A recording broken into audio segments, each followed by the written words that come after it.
What's going on, guys? This is Rob, and if you're enjoying the content here on my channel, then make sure you hit the like button and make sure you hit subscribe so you can help decide what direction the content on my channel goes in the foreseeable future.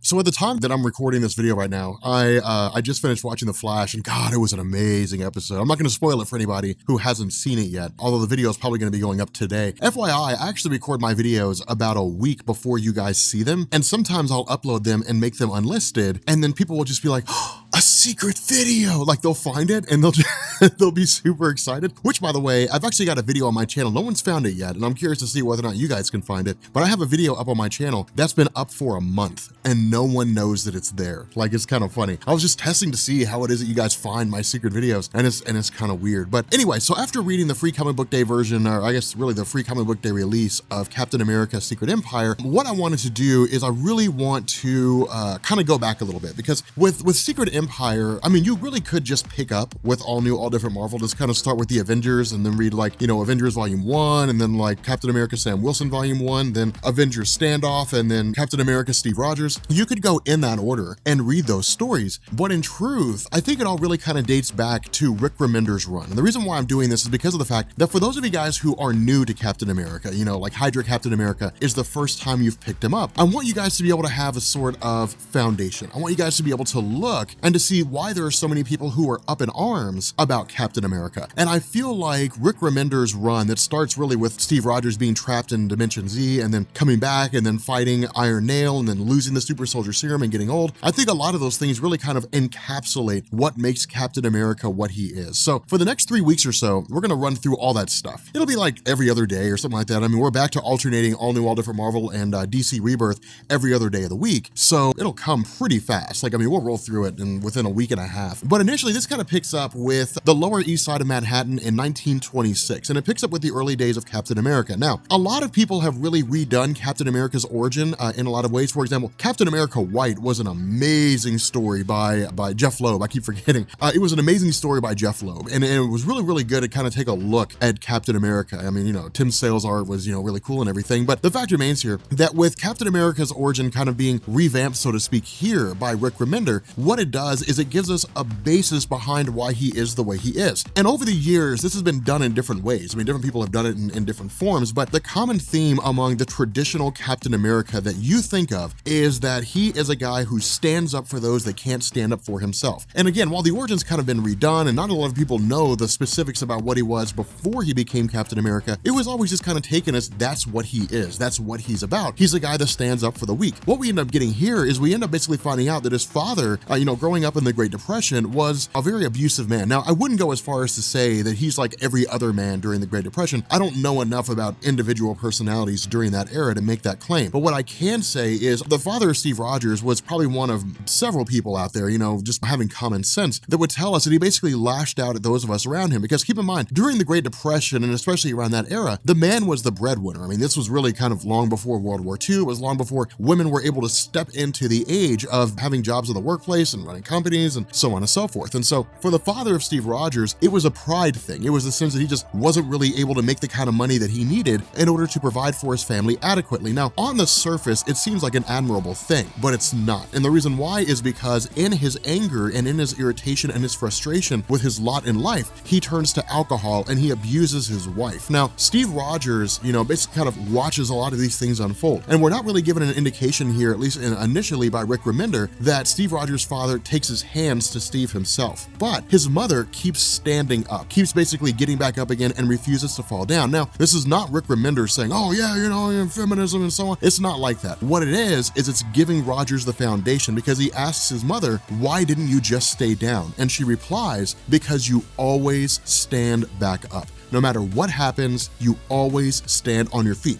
That is the core of what makes Captain America what he is. And people who are fans of the traditional Captain America are probably like heartened by that little bit of a description. They're probably kind of heartened by that. Like, yes, that is Captain America. He is the guy that always stands back up. He will fight until the bitter end. Now, of course, this kind of transitions to the modern day when he's just fighting some guy called Green Skull, and he's literally just like a crazy environmentalist guy. He just wants to detonate some kind of bomb on Earth or, in Manhattan that'll hyper evolve plants and turn people into plants and weird. It's weird, it's nonsensical. This isn't designed to be some great big huge story arc thing. It's designed to be pretty base. I mean, the guy's defeated pretty quickly. He's handed over to the cops, and that's the end of that. Steve Rogers goes to meet Sharon Carter. Now, a little bit of an exposition here.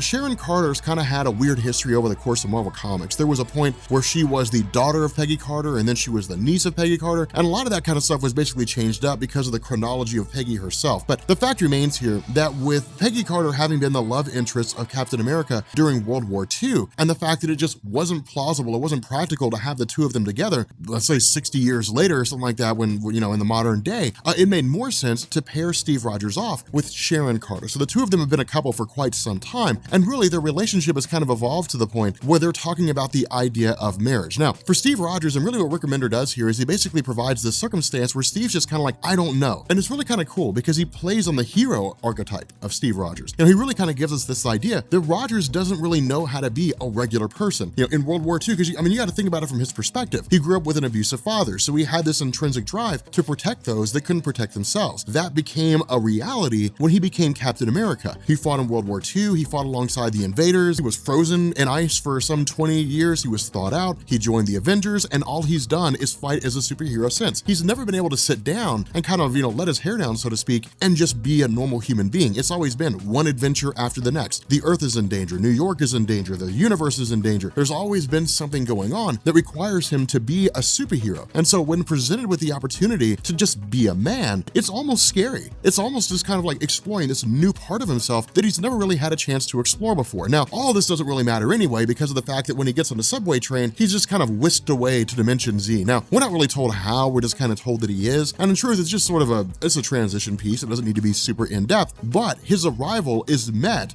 with Armin Zola. He's basically kind of knocked out, he's subdued, and he wakes up in a lab. Now, something to point out here is that Arnim Zola being here in Dimension Z is just a byproduct of the landscape of Marvel Comics after House of M, which is to say a lot of the characters were just kind of revamped and they were adjusted and they were kind of given new stories and different things like that. And so Arnim Zola was just kind of vacant for something like 8 years, and then eventually he showed up here. But with regards to him having a robot body, this was actually fleshed out. I mean, it had been established in Marvel for quite some time, but it was basically fleshed out in Invaders Now, written by Christos Gage and drawn by Alex Ross. It's an absolutely beautiful, beautiful story. But what it does is it focuses on the invaders during World War II. Like we said, Captain America, Bucky Barnes, Jim Hammond, and Name of the Submariner. But the idea was that, in World War II, Arnim Zola was just a guy. He was just a crazy scientist guy. But eventually his physical body was destroyed and he basically kept his own mind intact in the form of a robot. And that's just how he functioned for years and years and years. It was a way for Marvel to just kind of keep his character going with him staying a villain without having the super soldier serum and just kind of keeping him alive. Because after a while, if he didn't have the super soldier serum or the Infinity Serum, which is what Nick Fury had in order to keep himself young, Arnim Zola would just grow old and eventually die. And so just for the sake of practicality,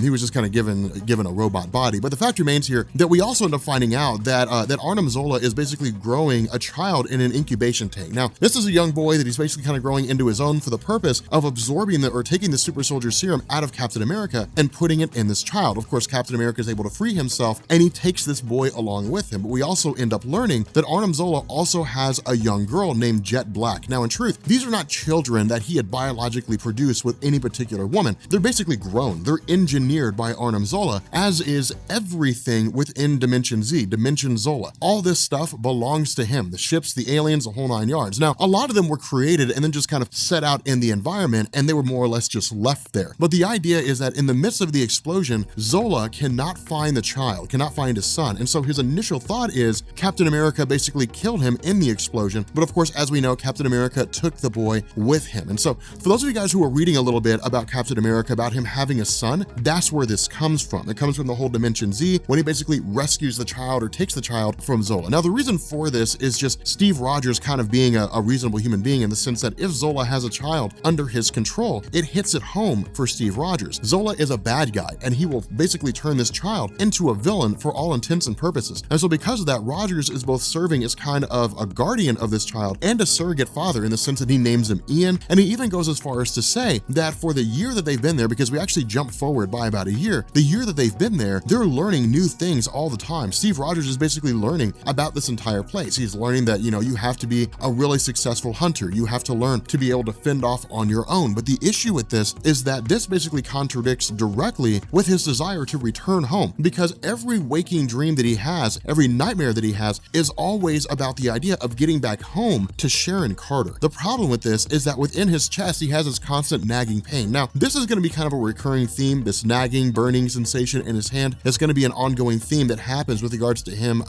trying to cope with what's going on. But for the most part, things are pretty straightforward in the sense that he and his son are just trying to navigate throughout the different territories of Dimension Z. And they come across different races. They come across different groups. For example, they end up coming across a group that calls themselves the Frox. Now, the Frox are just one of the various species that exist in Dimension Z that serve the purpose of just kind of opposing Arnim Zola. Now, they do not launch like campaigns against Zola just because of the fact that, with regards to Zola's, sphere of influence and the capital city and so on and so forth, they just don't have the abilities to fend off against it. But what Rick Remender's doing here is he's basically saying this is just one of those circumstances where we've stumbled across a race that's just kind of grown unto itself. And that's really what Zola did. Zola would basically, he was like a prime mover. He would create these species, he would set their evolution in motion, and then whatever happened, happened. But again, they were just kind of designed in a way to where he could monitor them to a degree, but he could also just kind of rule over a land of his own. Now, in the end, Zola's goal is to also basically take over Earth. I mean, as to invade the Earth with his forces, so on and so forth. But we end up finding that there's actually some trouble in paradise here. There's some strife among the ruling class of the Frox in the sense that their existing leader is really more of a tyrant than he's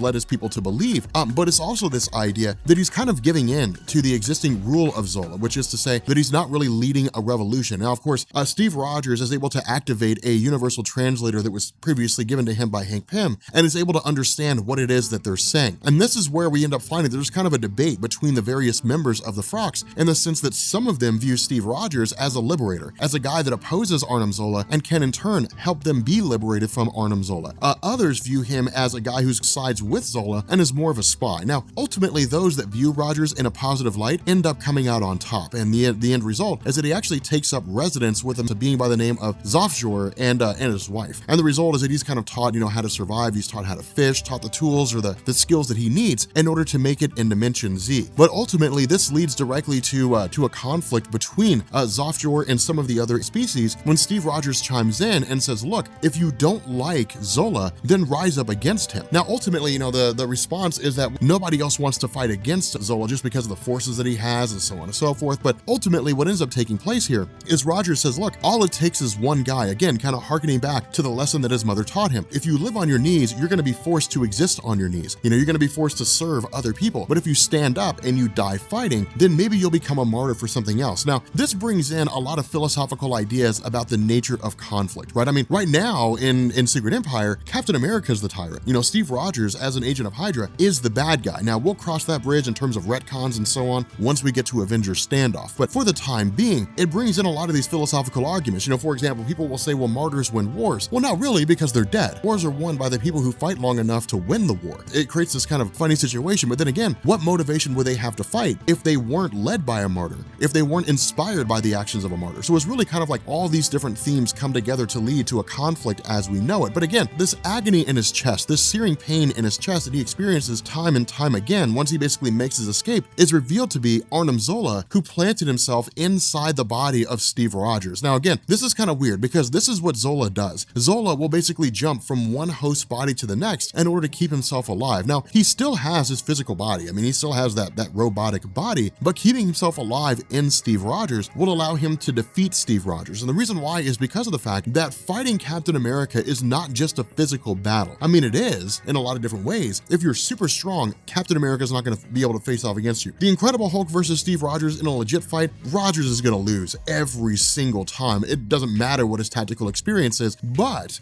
when it comes to facing off against Captain America, somebody like Arnim Zola uses psychological advantage. And that's what it is. Basically, we end up picking up 11 years after this revelation. Again, Rick Remender kind kind of jumps us forward, and we end up finding out that with Arnim Zola inside the body of Steve Rogers, he constantly talks to him. He constantly taunts him. Now, the reason why this is significant is because of the fact that Arnim Zola, as he exists in Steve Rogers, is more or less equivalent to the techno-organic virus. Now, for those of you guys who don't know, in Marvel Comics, the techno-organic virus is basically a virus that converts organic tissue into machinery. It's what's attached to Cable. It's what makes Cable half of a robot. He uses his telekinetic and telepathic powers to constantly keep the virus at bay. That's why he's not as powerful as he could be. That's why Strife is so much more powerful than Cable, because Strife is basically Cable cloned without the techno-organic virus. So he's everything Cable could be. But the fact remains here that within the realm of this particular story, Arnim Zola is basically a virus constantly trying to take over the body of Captain America. The difference here is that Captain America doesn't really have a tried and true way of suppressing Arnim Zola, with the exception of whatever healing factor his super soldier serum offers, and maybe whatever kind of, mental control he can exert over his body, if any at all. And so because of that, Zola's just slowly taking over the body of Steve Rogers. But along the way, what he's trying to do is he's coming to grips with the fact that he might die. Now, of course, he knows that if he gets back home, if he gets back to the main Marvel universe, that he'll be able to go with the Avengers and they'll be able to remove Zola and the day will be saved. But on the off chance that he doesn't make it, on the off chance that he ends up dying, he's passing all these important lessons on to Ian and doing the best he can, basically telling them, you have to fight for those who can't fight for themselves. You have to work for those who are basically trying to save themselves. Who are trying to become a better person. Your role is to be a hero and to be a leader instead of a conqueror. Now, of course, this also coincides with Arnim Zola basically talking to Rogers about the true heritage of Ian. And the reason why is because Ian has grown up believing that Steve Rogers is his father. And whenever the question was asked, where did I come from? Where's my mother? Rogers would always dodge the question. He would always divert Ian's attention to something else. And as a child, as a pretty young kid, Ian never really had a reason to ask any questions. But now he's in his teenage years. And the result is that he's a little more angsty. He's a little more rebellious. He wants answers to the questions that he's been asking, but have been denied him for so long. And so because of that, ultimately we have Arnim Zola kind of speaking out on behalf of Steve Rogers, essentially saying, you were grown in a lab. You are a kid who was basically just kind of created. You don't really belong to Steve Rogers. You're not his biological son. You're just kind of there. Now, of course, this is crushing for Ian. And this is actually going to be one of the reasons why Ian effectively defects from Steve Rogers, which leads into the second half, which is Escape from Dimension Z. But the fact remains here that we also end up picking up with Jet Black. Now, again, Jet Black is basically the daughter of Arnim Zola, as we saw earlier in the story. The problem here is that Rick Remender does not really expand much on her character in terms of what she's capable of. All we know is that by virtue of the trials that she had experienced, which are basically the lessons she learns engaging in different combat scenarios, honing her skills, she has what are called omnisenses. Now, the idea here is that she can basically transform any one of her 5 senses into omnisense. So, or I guess elevate it to omnisense, meaning elevate it to the height of its abilities. So if she wanted to elevate her sense of smell to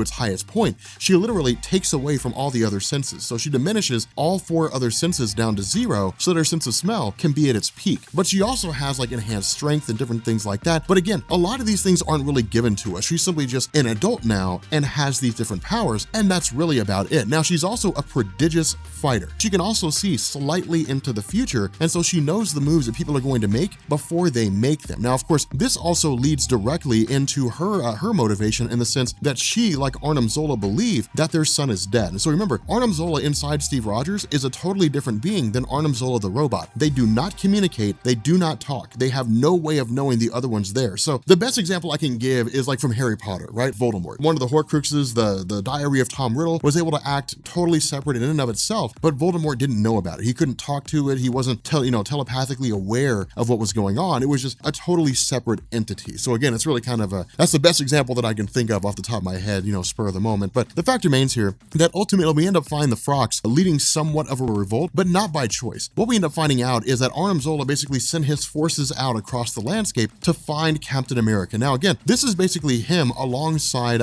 Jet Black going out to get revenge on Captain America, because in their mind, Captain America led to the death of Arnim Zola's son and Jet Black's brother. And so because of that, the fight is relatively short-lived in the sense that we end up seeing them, kind of hold their own. But the other half of this is that Captain America inspired a lot of these members of the Frogs to basically fight as best they can. And so while Captain America and Ian jump into the fray, Steve Rogers comes into direct conflict with Jet Black. Now, this is when we get that little bit of an explanation by Rick Remender in terms of what she's capable of. But again, it's really only situational. It's not super complex. It's not super in-depth. It's only really this scenario where Steve Rogers doesn't understand why she's so fast. He doesn't understand why she's able to predict his moves before he makes them. But that's really it. I mean, there's not a whole lot doing here. The ability for Steve Rogers to make his getaway comes into play when we end up having Ian making his presence known. And Ian basically showing himself to Jet Black means that as far as she's aware now, he's very much alive. And so what ends up happening here is Captain America uses the opportunity to basically grab Ian and get out of there. Now, of course, this comes after the conflict between Arnim Zola and